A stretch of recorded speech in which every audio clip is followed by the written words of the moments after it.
as a coordinator for this second session.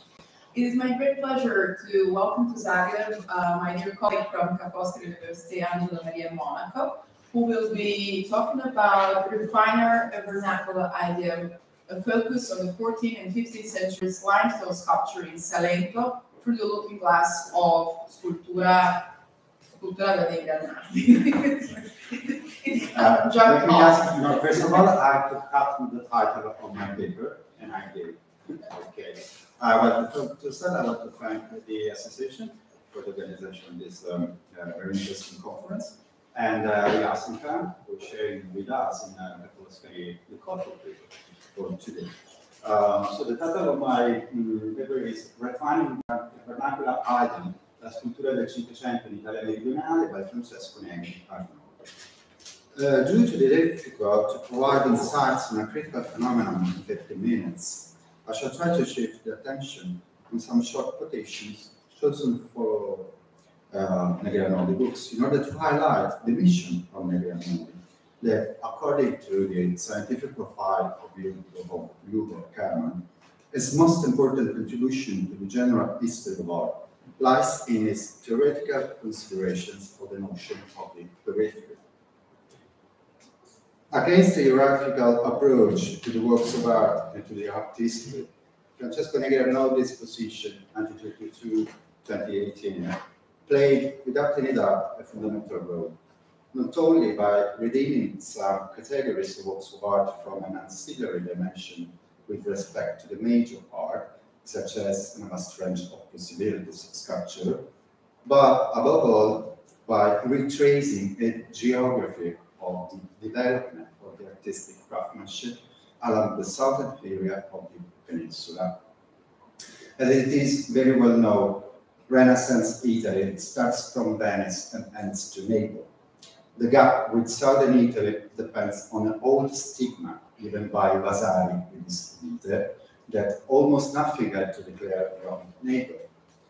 As a consequence, to study history of art last century in Italy meant, first of all, to follow the routes traced by the Vasarian geography. It does not surprise that many emphases were given to according to the same path. It dates back just to the last year that this very important exhibition about Renaissance in southern Italy, which was called Rinascimento visto da Sud, Matera 2019. A little revolution started with the growing of the Italian university system, not only central but also peripheral cities. So the birth of a university, the birth of cultural heritage and history of art departments, valorizing local history to promote specific science. As a consequence, but also for a sort of inflation in art historical studies, scholars started to deal with the story of the peripheral areas.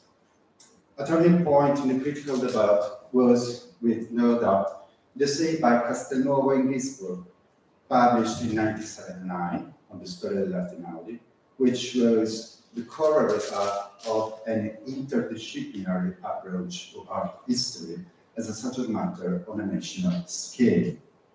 Francesco Negri Arnoldi took personal part to the debate, was first active for the Ministry of Cultural Heritage of Palermo, 68-72, then for the Central Institute for Conservation in Rome, 72-80.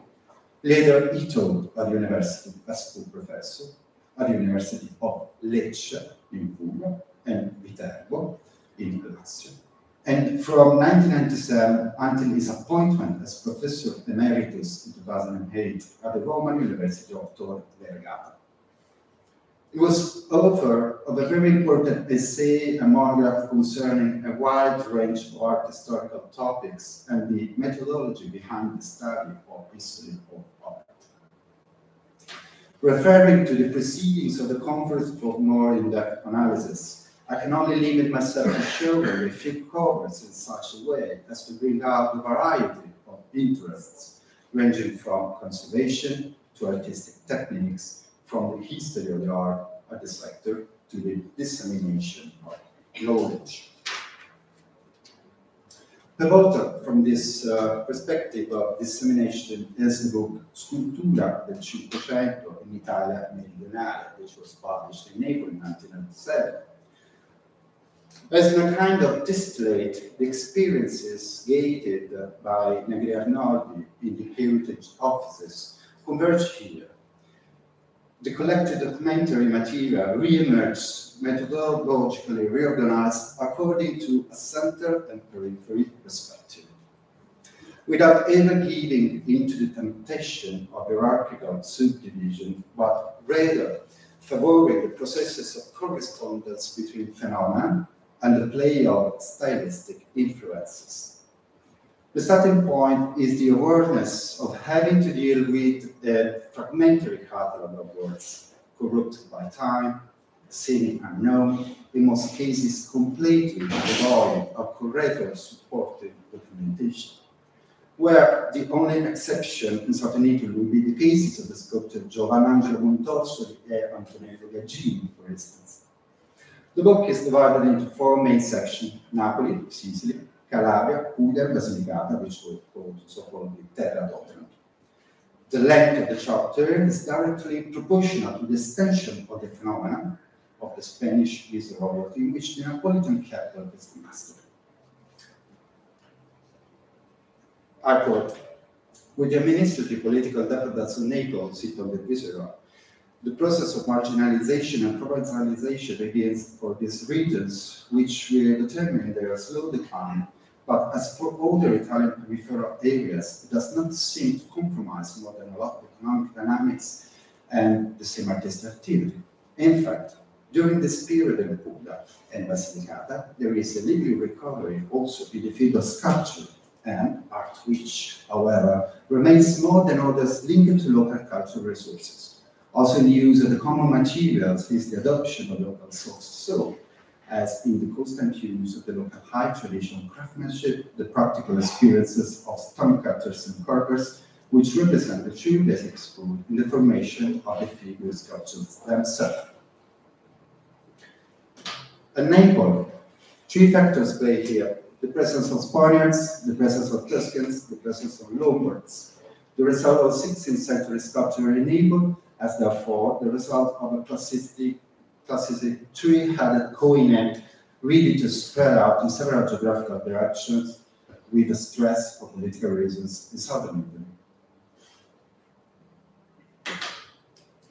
The case of Sicily is very interesting, where the Highland sculpture is substantially all important, both for the material used, both for the workers who work there, and for the types of works spread and requested by a client that is homologated with the consolidated tradition.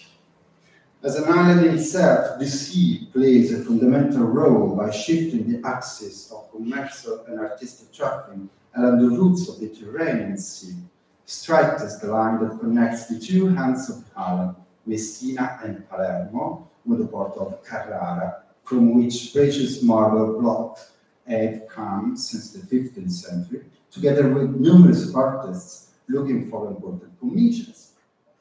Calabria seems to be completely passive, equidistant from Campania and Sicily. The geographical area finds himself with a series of works completely unrelated to the context from which they were commissioned. An interesting phenomenon, however, is the presence of early works by artists who would later establish themselves in their centers, as in the case of Pietro Bernini. Here, then, even the marginality of certain experiences can be positively recovered to retrace a broader design of the history of art and the evolution of style. Peculiar will be the case of sculpture in Cinquecento, Salento, where the phenomenon of importation corresponds to a considerable process of translation of forms and models elaborated elsewhere. Here, then, a different type of problems arise, already intuited by Negri Arnoldi, but developed by subsequent criticism and studies. And that is, what are the sources of supply and updating of the artists active on that side? I quote, 16th century Apulian sculpture is characterized by an eclectic language in which elements of Veneto Dalmatian culture converge to varying degrees, predominant, as in the past, Toscan Abruzzese, Lombard Neapolitan, and even Calabrian Sicilian. Certain rare funerary complexes, for instance, among the list of offended by breakdowns and tampering, attest to the coexistence of these disparate components.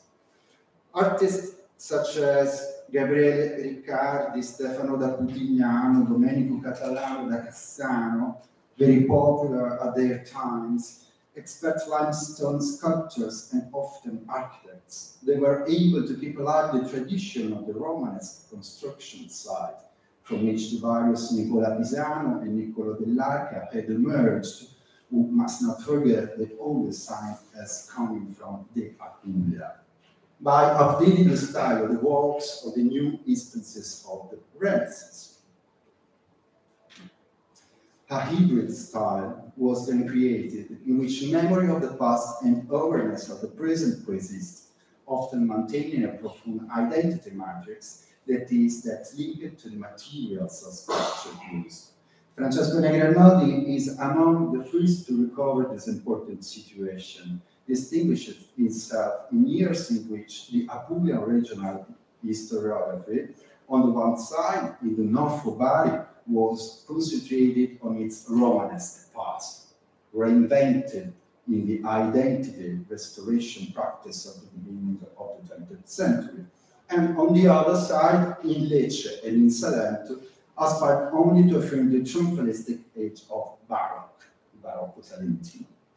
I quote, still partly linked to the great medieval tradition, also as regards destination and function, in presence formal tendencies opposed of those of the classic urban dominant in the rest of the South. Even the rare texts from the ancient appear to be marked by an aesthetic ideal of rudeness in society that must be conceived, however, that what appears unfinished to us is the result of loss of polygon. Once again, the eyes of the connoisseur cannot ignore that of the conservator. The reconstruction of the past travels on a travel track whose destination, however, is not the scholarly knowledge itself, but the wide-ranging dissemination whose goal is to know in order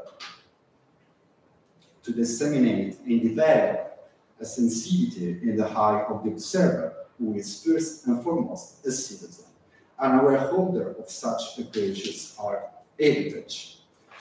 Thank you. I finished.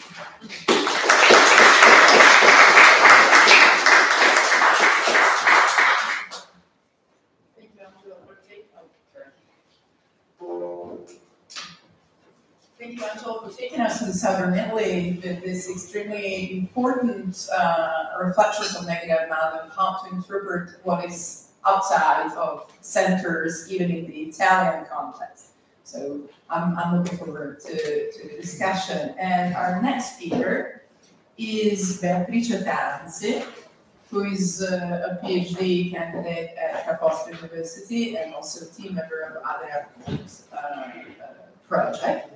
And she will be talking about the double territorialization and peripheralisation of the Istrian and Dalmatian dioceses.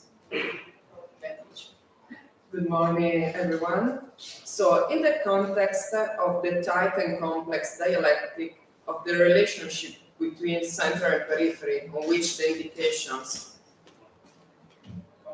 Thank you. Okay. On which the indications of these essays by Ljubo Karaman and by Enrico Castelnuovo and Carlo Ginzburg are still fundamental, I believe it would be interesting to evaluate how the administrations of civil authority and religious authority can be reconciled in a border region like the one of the Eastern Adriatic in the years following the Council of Trent. The coastal area and the islands between Koper in the north and Boca Kotorska in the south have at that time been incorporated into the well-organized Venetian administrative system, including the ecclesiastical one, over which, however, the state of the Church would like to be able to exercise its control. Therefore, a sort of double peripheralizations occurs in these territories, both for Venice, which here manifests its authority with the organization of podesterie or regiments, even if a smaller part of the territory of Venetian Istria was infused in 13 jurisdictions, and for Rome, which here has some of its more peripheral bishoprics.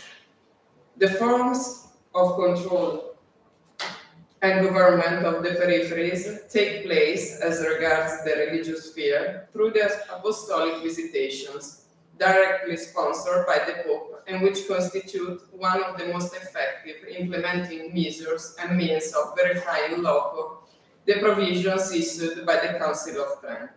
The Bishop of Verona, Agostino Valier, strongly supported by Pope Gregory XIII, is the first apostolic visitator of the Council of Trent in the diocese subject to the civil jurisdiction of the Republic of Venice in Dalmatia and Istria between 1579 and 1580, if we do not consider rightly the journey of Giovanni Francesco Sormano between 1573 and 1574 in the Bishopric of Ragusa, which, as is well known, is not subject to the Venetian yoke.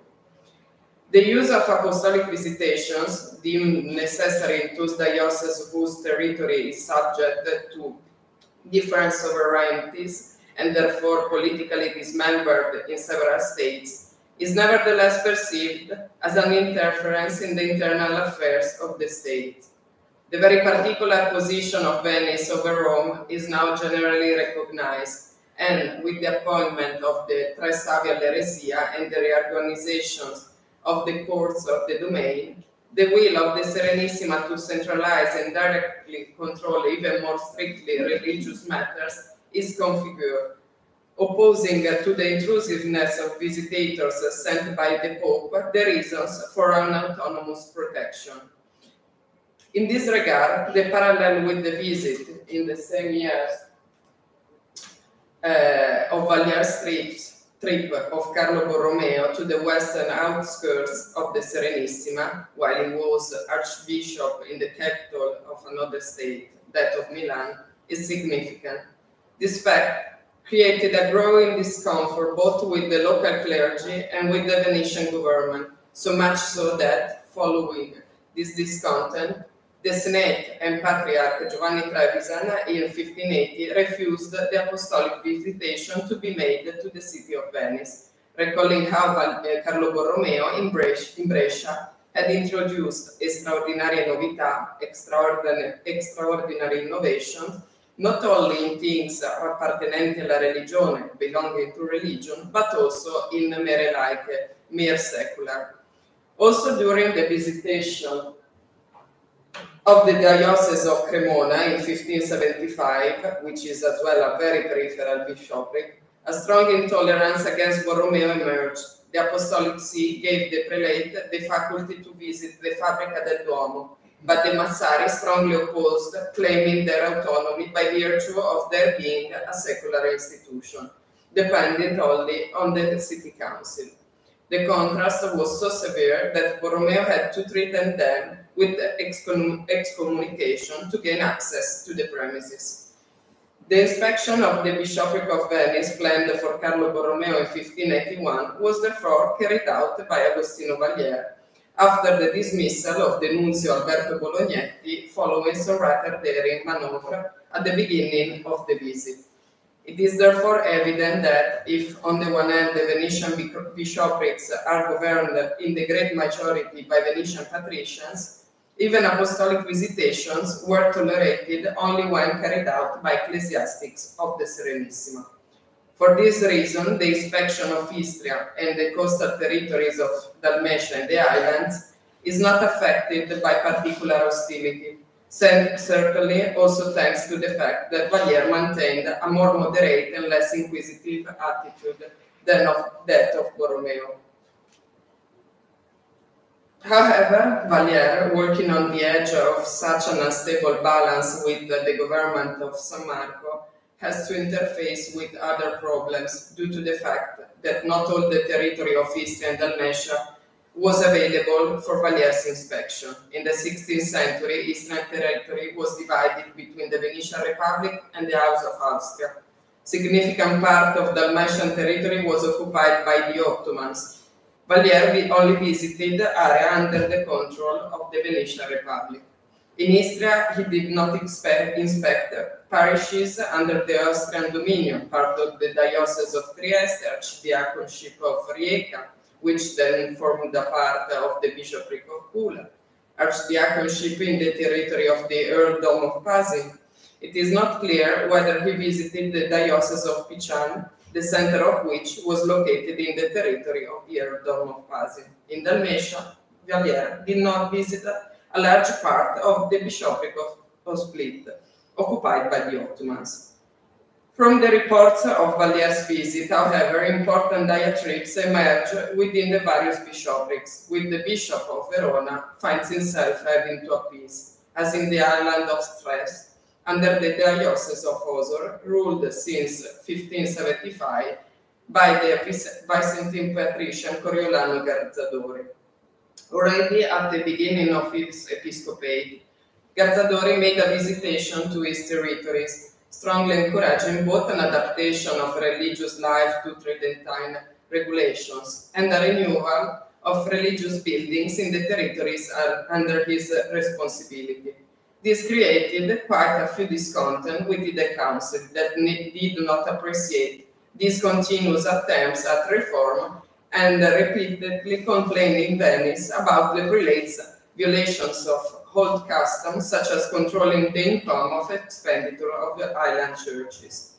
The community sends a verbose request to the apostolic visitator to dismiss the prelate, but Valier manages to settle the disputes, also underlining the need for the reconstruction of the collegiate church dedicated to the Virgin Mary, as established by the conciliar dictates, first on the site of the demolished church of San John in Platea Ipsa Chersi, so in the new square by the harbor, as widely analyzed by professors Laris Boric and Jacek Aguda. The city council agreed with him and in 1581 appointed a committee composed of nobles and commoners to oversee the construction of the new church. The contract of 1582, anyway, signed by Bishop Coriolano Garzadori in press in the presence of representatives of the commune, defines the local master, Joan Pier Zvonaric, who, as proto-architetto e maestro of the Church of St. Mary, undertook to expand and extend the existing building. The documents testify the abandonment of the original idea of a new church in the port, that local craftsmen from the Zvonaric and Soldatich families worked on the reconstruction of the Collegiata, and that Bishop Coriolano Garzadori from Vicenza was the main promoter of the project. Renovation was so extensive that in his ad limina relations from 1589 to 1593, Garzadori speaks of a remodeling from top to bottom. The church was rebuilt a few meters to the west to accommodate the new proportions of the building, while the Renaissance portal was rearranged. On the new facade.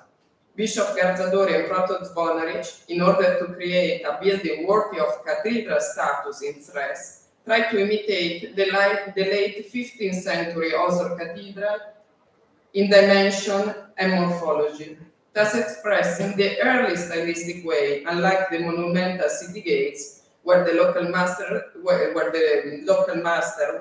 use modern vocabulary. The Tres Collegiata therefore represents a clear example of peripheralisation in architecture, since it has a prototype, the main church of the bishopric that was completed almost a century before, and in turn is inspired by Venetian canonical model. Of course, here we have to consider, on the one hand, economic factor that maybe cannot contemplate Venetian masters, but on the other hand, it can be assumed that Gazzadori wants to reach out local population to increase consensus. After all, it is a matter of economic common sense to have local masters for architecture, while for the pictorial decoration, the bishop calls his fellow citizen Andrea Vicentino, both for the Osor Cathedral and for the Collegiate Impress. Andrea Vicentino expresses a painting that, for the center, can be considered of average quality, but this is anyway the trademark and the affirmation of Venice, since these territories don't provide painters with characteristic and qualitative value of artists that are even seen as middle-level artists in the capital. Agostino Vagliar's interest in these places is wider than it appears from these short notes. The bishop is in fact on site trying to propose the reconstruction or to have other ecclesiastical institutions renewed in Istrian and Dalmatia, as for example the parish church in Labin, which also functioned as a cathedral of the Pula diocese and was largely restored during the same period as Tres, and the church of St. George in Pira. By way of conclusion, turning back to the initial theme of my paper, the Roman Curia seems to be more interested in exercising control over Venice rather than propose a renewal in art and architecture. Venice is considered a periphery and a nuisance for Rome because it has always claimed its autonomy, and apostolic visitations take the form of an observatory on the costumes of the clergy and on the political situations in land on which there are turmoil and contrasts with other religions.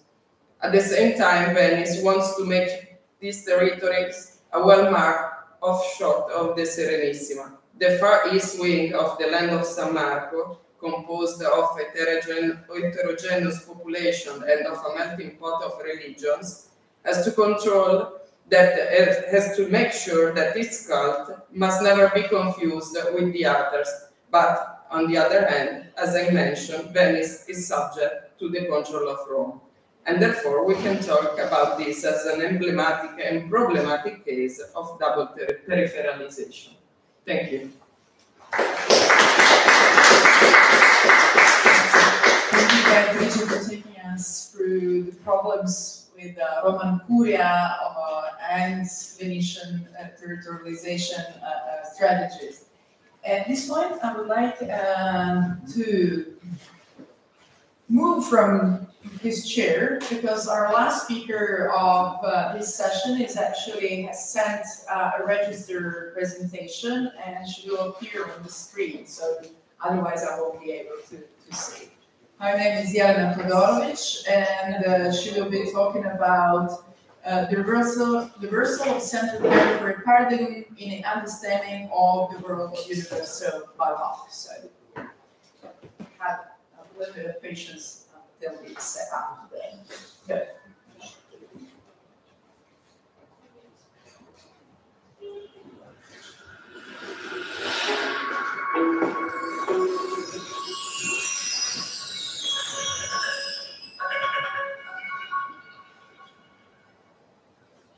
Good morning. I'm terribly sorry that I couldn't be physically present at this conference, but I would like to use this opportunity to thank all the organizers for kindly inviting me to talk about the center and the periphery, not in the 20th or the 21st century, not our modern perception of center and the periphery, but actually a perception which was founded many centuries ago in the Baroque era, but greatly underpinned the way we understand the concept of center and periphery today. Although in the cultural history, the Renaissance was habitually hailed as the cradle of the modern era, of the modern persona, of the modern man and woman. It is actually the age of the Baroque, which is closest to our own time. We can say that the Baroque man is our most immediate predecessor, the one who, like us, lived in the age of paradox, was constantly between the two polarities, between the belief in the infinite everlasting world and the greatest fear of transience and death. In the same way that the Baroque man can be seen as our symbolic ancestor, in that same way, we can talk about the concept of center and periphery that the Baroque age left as the greatest legacy to our own times. Before the Baroque age, the period usually evolved from one cultural and artistic center, or rarely from several cultural and artistic centers. Think of the Gothic art. Think also about Renaissance, which we recently mentioned, about all the centers in the Italian city-states as well as the centers in the north. But the Baroque culture would overturn it all. We can say that the Baroque culture, the Baroque art, was greatly marked by the possibility of adaptability and change. It was the age which saw great mutability, great power of adaptability, and actually the only style in the history of art and culture which we can call versatile. The only style which conquered not only different parts of Europe, but the only style which conquered at that time what was known as the entire world. Thus, we will talk about the Baroque as the age where we don't only talk about the style of multiple centers, or peculiar polycentricity, but we can openly talk about the first style. The idea of the Baroque as a style which had multiple centers and no peripheries, or we can very openly say as a first polycentric cultural phenomenon, is actually very recent in our scholarship. Previously, the Baroque was viewed as many other styles in the history of art and culture. It was viewed through the artistic and cultural production of some of its most important centers.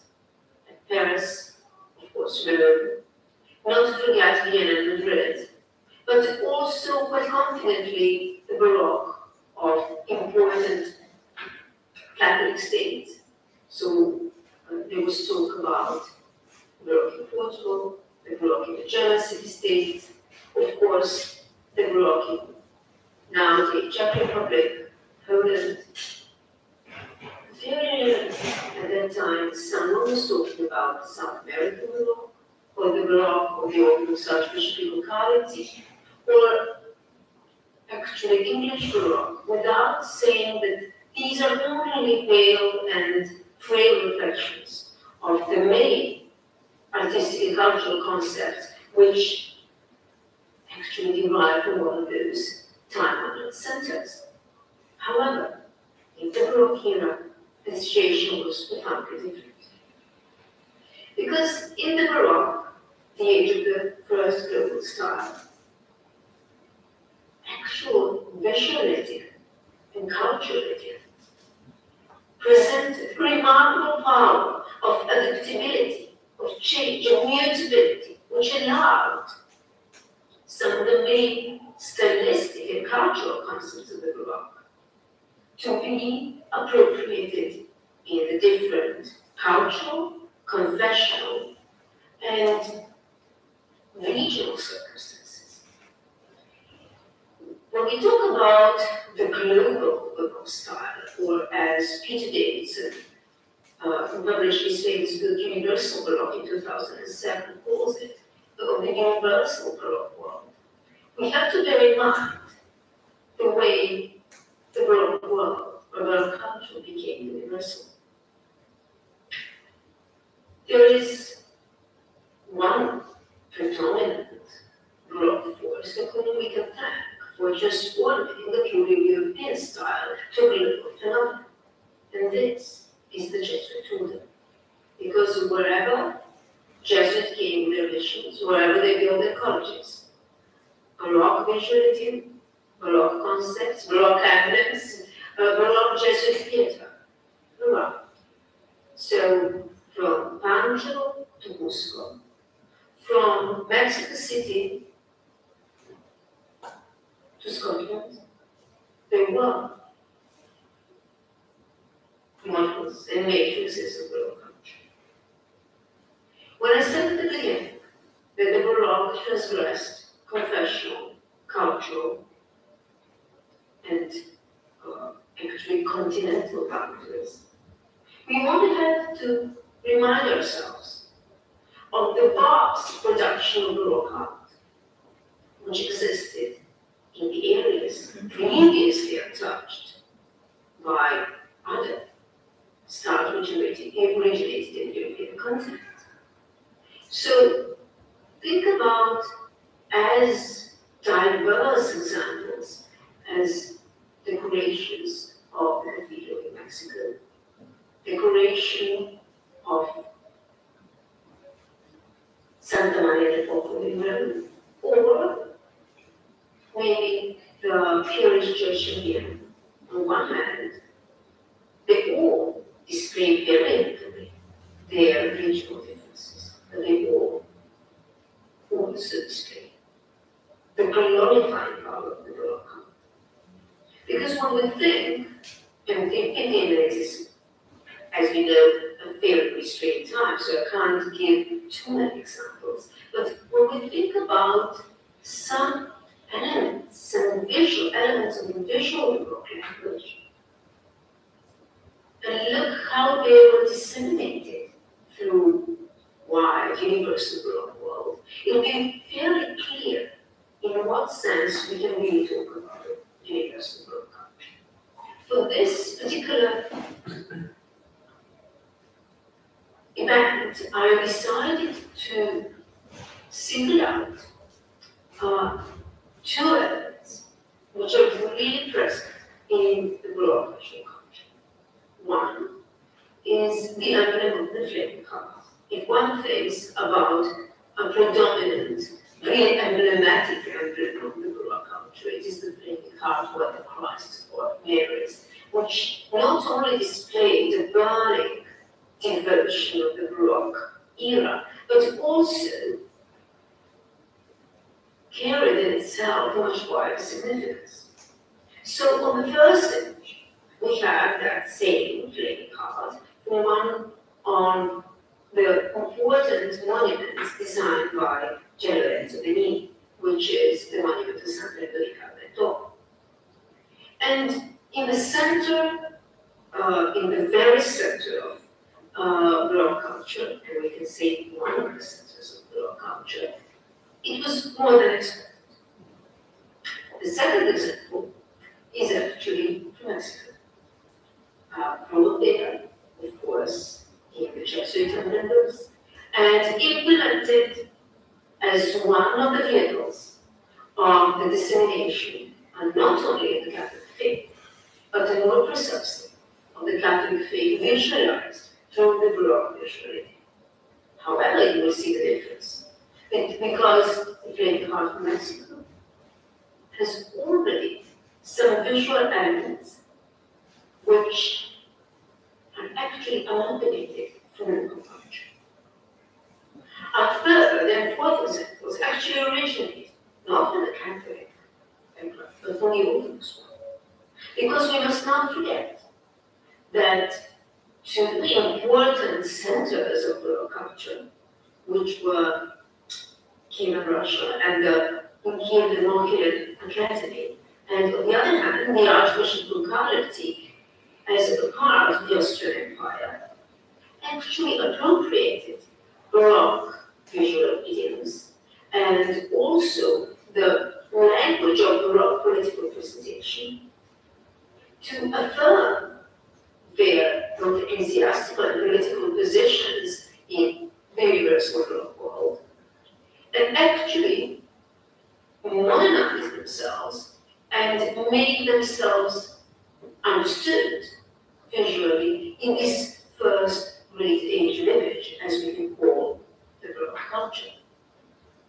They're both examples of the flaming heart. On one hand, we have the flaming heart carved into the triumphal gate of the Metropolitan Church of Santa Sofia in Kiev, from where this is actually the gate into the churchyard, but from which ceremoniously the new Metropolitan Archbishop of Kiev would enter. And the other is actually again connected to the pastoral duty. Actually, it was drawn by Bana in a festival book dedicated in 1757 in Novi Sad to an installation of the Orthodox Bishop Moisipundik, and it was done by Zachary Orthodox. So these both Orthodox examples of the flaming heart, which is visually absolutely the same flaming heart, and conceptually we have both in Bernese monuments as well as in the example from Mexico.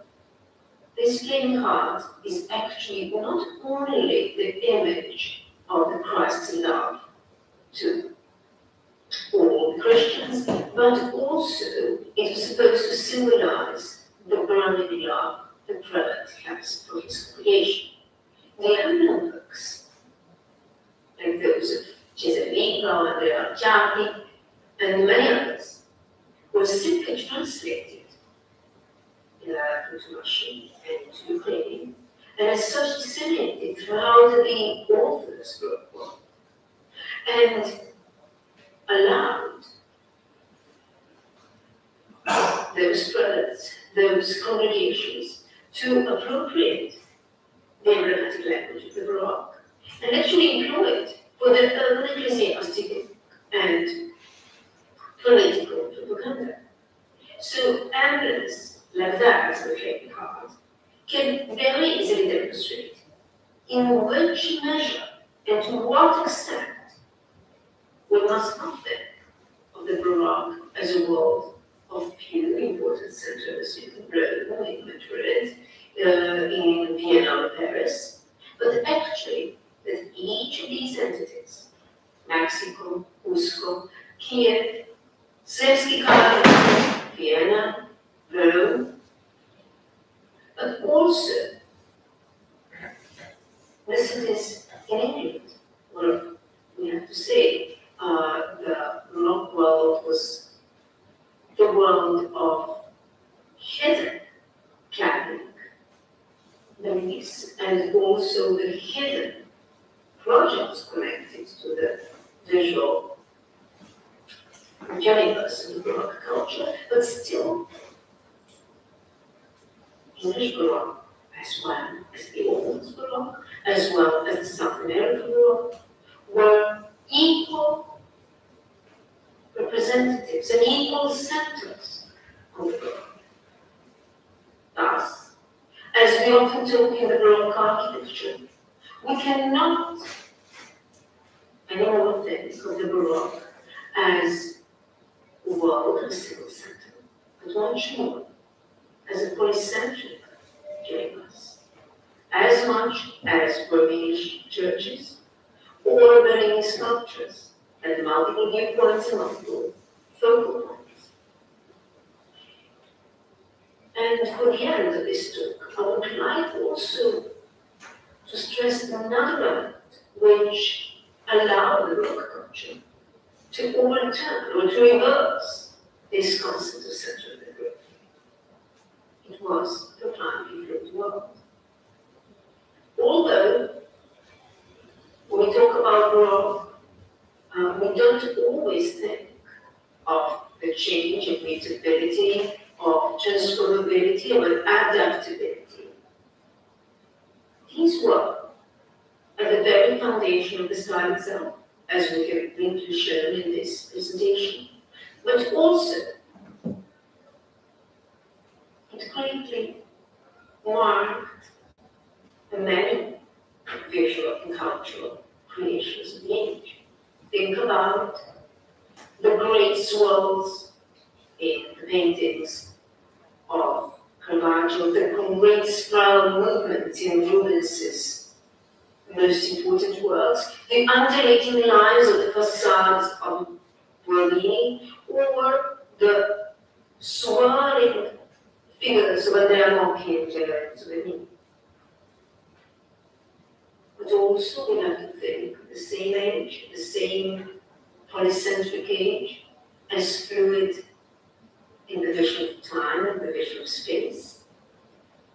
That same mutability marked that prevalence for plurality, for transience, and for the view of life as the period of everlasting change. On the other hand, the perception of space, which was not solid, but allowed at the same time much more liminal phenomena to be brought in. So, to come back to the starting point of this presentation, the Baroque world, with its multiple centers and the peripheries, with this idea that we have on the Baroque map equally important entities, we should always bear in mind as one of the foundations of our present times.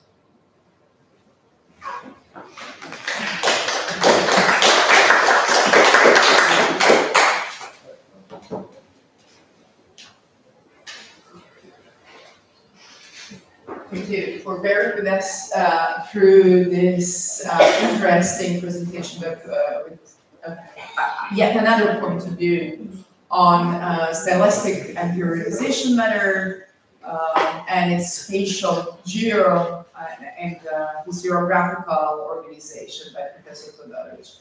I would like to call the two presenters, Beatrice Tanzi and Angelo Maria Monaco, so we can ask them questions and discuss their presentations.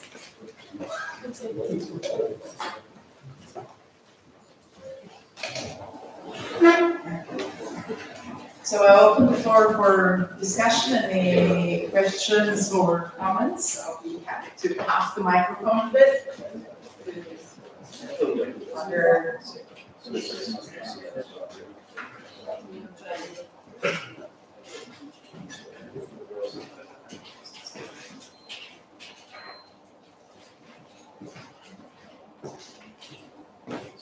What I actually wanted to stress that I particularly liked with Angelo Maria's talk is the idea of historiography closely linked to the diffusion of universities and the institutions of higher learning and research who needed to connect with the territory.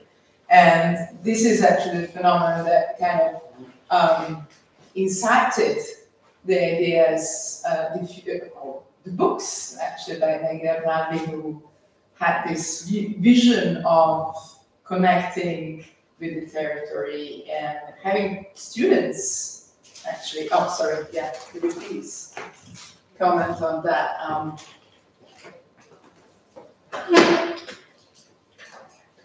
Well, Jessica, thank you for this question. I based this observation on my own experience. No? I come from the University of Lecce, which is a very recent one because it dates back to the 50s, basically. But we had very important art historians as professors. For instance, Paola Barocchi, and for instance, Francesco Negri Arnoldi as well. Well, they came from an art historical horizon, which was strictly connected with the Vasarian geography of history of art.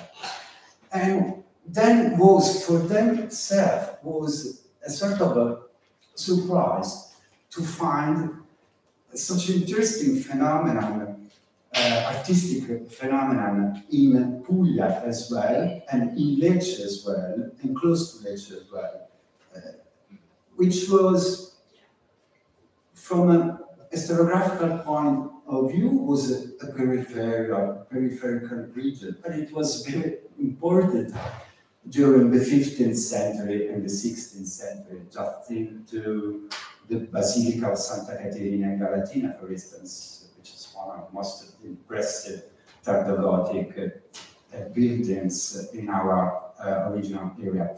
And they were Professor Negri Arnoldi and Paola Barocchi. They discovered a brand new landscape for historical research. We haven't studied about that. For instance, the most important essays on the architectural Barocco Salentino by Manieri Elia and Maurizio Caldesi, that's back to the 60s. But in the 50s, we had just very few local traditions. So it was brand new for them, this sort of artistic landscape. And they were very clever to give a dissertation on those phenomena. And so my idea is that development of the knowledge about the tradition in a site is strictly linked with the diffusion of the universities and with these departments of history of art in a local area. So we must thank these professors because they were very, very clever, not to give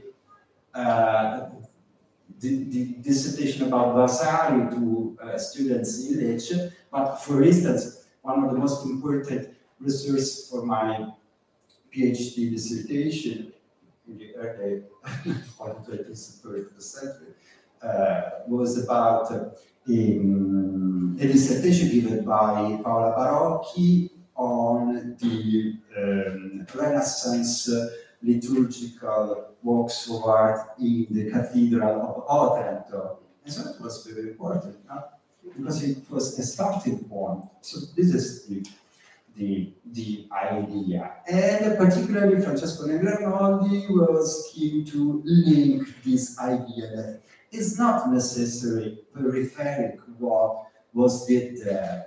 It's something else. It's very important to link with the primary sources of the artist. The limestone. It was not possible to travel marble from Carrara or from other places in Lecce. It was too much expensive. But there was this very soft stone which was with which artists was able to shape a style starting from Renaissance. So there is this interesting. Sorry, I'm talking too much. And so there's this important phenomenon, which is a sort of icon starting from the traduzione d'Après, no? La calcografia europea, l'incisione d'Après. Icon is a sort of a sculpture d'Après.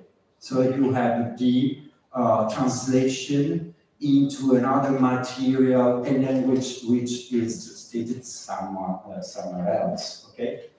And so this is the very interesting phenomenon. It's not just a peripheral matter, but it's a sort of like Ginsburg and Castelnuovo highlighted. It's a sort of to be in late with the studies about the phenomenon in some region. It's not that they are less important with respect of the centers. There is a delay on the studies. That is the delay. So it's not, it's like Ginsburg and Castelnuovo. And Negri Arnoldi, early before the 79, which is the year in which this essay was published, he already started this situation.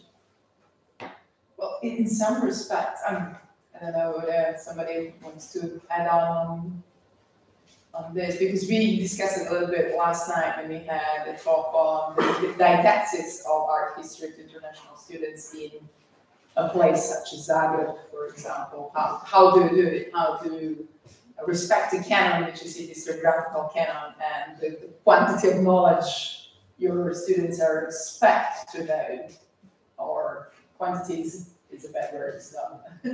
But the canon of what they're expected to know elsewhere in the world. while also giving a local sense to it, because you need to have some sense of coming to a place to learn from a place as well. So this is extremely important. So we are kind of linking all these ideas of center periphery, both in historiographical and in circulation of knowledge way, and of course, kind of defining the geographical space for the production of art. So looking into it with these Nazarian categories was not productive at some point. And Negri was one of the pioneers on reconceptualization and mapping out of looking at the southern neighborhoods everywhere. Also, very happy to have a paper on that. Thank you so much, yeah, for this. And it's very important also in terms of conservation, because without knowledge it is impossible to activate conservation as well. Any other comments or suggestions for Angelo Maria?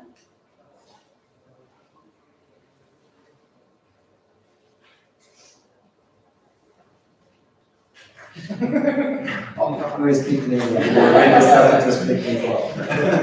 Okay, what I wanted to ask Beatrice, we were talking about this kind of negotiations that are going on between political power of Venice and Rome and the secular hierarchy, church hierarchy, which is the level of responsibility and the level of introduction of new liturgical needs, and the impact of that in Eastern Adriatic coast, in the parts that you so beautifully delineated. But I was wondering, have you found anything on the parts that weren't visited by Valier and still they were parts of these dioceses, like Pazin or the Ottoman part? Are there any discussions in Valier of what to do with in his visitation, what to do with the rest of the dioceses? Yes, I still have to read all the apostolic visitation, because I'm sure I have already found a problem with the local clergy, and this is the reason why the Pope sends the visitator, because the problem in these lands is that the bishop doesn't stay in his see, or maybe bishops and priests have wife and sons. So Rome at this time needs to make sure that after the Tridentine Council, everything is in his hand and in his control. So this creates. I still haven't read